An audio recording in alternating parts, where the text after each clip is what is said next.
शांति।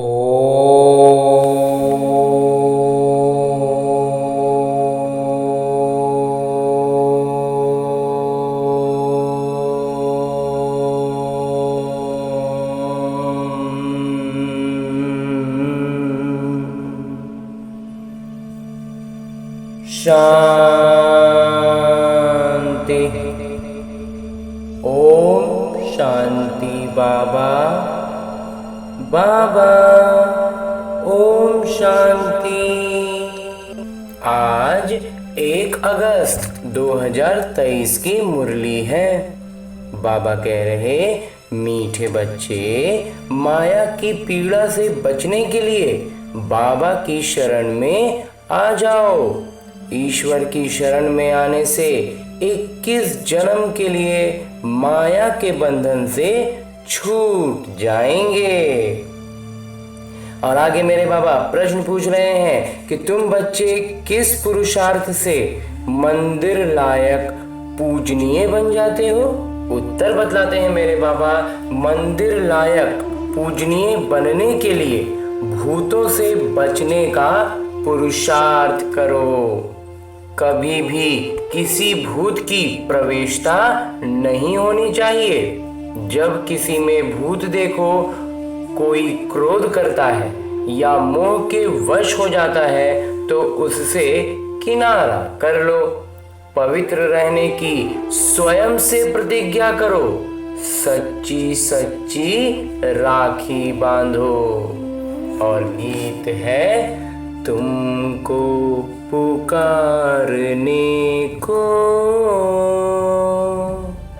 दिल ये चाहता है, तुम साथ में हमारे, तुम पास में हमारे, तो भी पुकारने को दिल ये चाहता है। ओम शांति। भक्त सदैव बुलाते हैं भगवान को। भगवान को परम पिता कहा जाता है। कहते हैं, हे पतित पावन परम पिता परमात्मा, आकर के हम बच्चों को पतित से पावन बनाइए।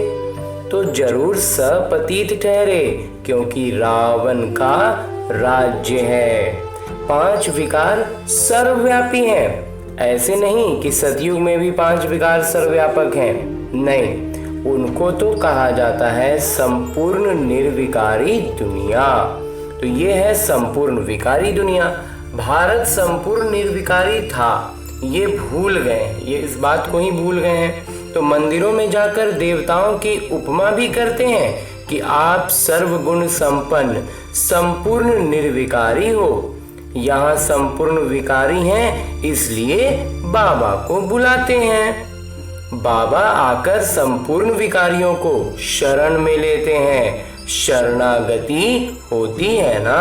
हाँ जी बाबा, अभी सब रिफ्यूजी हैं तो पुकारते हैं। आत्मा पुकारती है बाबा को, बाबा हम आत्माएं बिल्कुल विकारी बन गई हैं, आप आकर निर्विकारी बनाइए।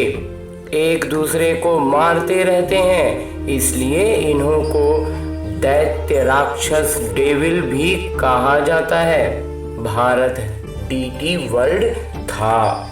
मनुष्य यह नहीं जानते, बरोबर भारत देवी देवताओं की भूमि थी, वह राज्य करते थे।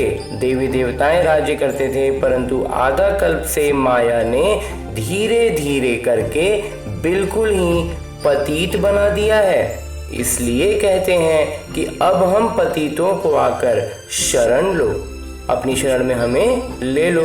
तो अब तुमने आकर परम पिता परमात्मा की गोद ली है। भविष्य देवी देवता बनने के लिए, भविष्य में देवी देवता बनने के लिए हमने बाबा की गोद ली है।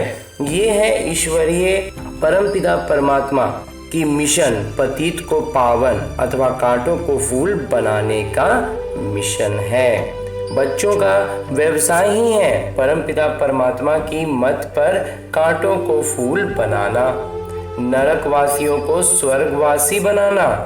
तुम कहते हो ओ गॉड फादर, ओ परमपिता परमात्मा, तो जरूर तुम उनको जानते हो ना। हाँ जी बाबा, अब तो बाबा को अच्छे से जानते हैं, फिर ऐसे कह ना सके कि परमात्मा कहाँ है। अरे आत्मा बोलती है ओ परम पिता परमात्मा, आत्माएं पुकारती हैं परमात्मा को, वो इन आंखों से देखने में नहीं आते, आत्मा भी देखने में नहीं आती, ये तो समझ की बात है ना। हाँ जी बाबा, आत्मा ज्योति स्वरूप है, परमपिता परमात्मा का भी वही रूप है। बाबा कहते हैं तुम आत्मा एक चोला छोड़ दूसरा लेती हो, तुम आत्मा अविनाशी हो, शरीर तो विनाशी है। आत्मा शरीर छोड़ती है, कहेंगे हमारे पिता मर गए, परंतु आत्मा मरती नहीं। आत्मा को बुलाते हैं, ये तुम सभी समझते हो। बाकी सारी दुनिया के मनुष्य मात्र बाबा को बिल्कुल ही नहीं जानते हैं, इसलिए आपस में कितना लड़ते झगड़ते रहते हैं। अभी मूसलों से पता नहीं क्या क्या करेंगे। इन्हों को कहा जाता है डेविल्स, दैत्य राक्षस। बाबा कहते हैं मैं कोई ऐसी सृष्टि थोड़े ही रचता हूँ, बाबा तो स्वर्ग रचते हैं, स्वर्ग का मालिक बनाते हैं, तो जरूर बाबा को आना पड़े ना। अब जब इतना बिगड़ गया है तो आना ही पड़ेगा। तो बाबा कहते हैं बच्चे मैं आया हूँ जो पतित दुखी हो गए हैं उनको सदा सुखी बनाने।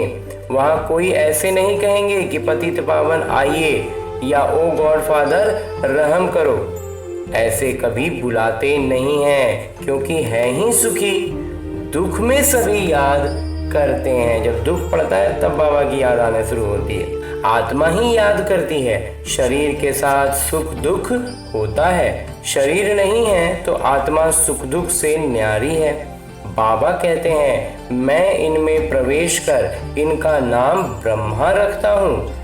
कई तो अच्छी रीति समझ लेते हैं, कई नहीं समझ पाते, तो समझाया जाता है कि ये पावन दुनिया में चलने लायक नहीं है, इसलिए श्रीमत पर नहीं चलते हैं। ये है ही आसुरी रावण संप्रदाय, रावण को हर वर्ष जलाते हैं ना।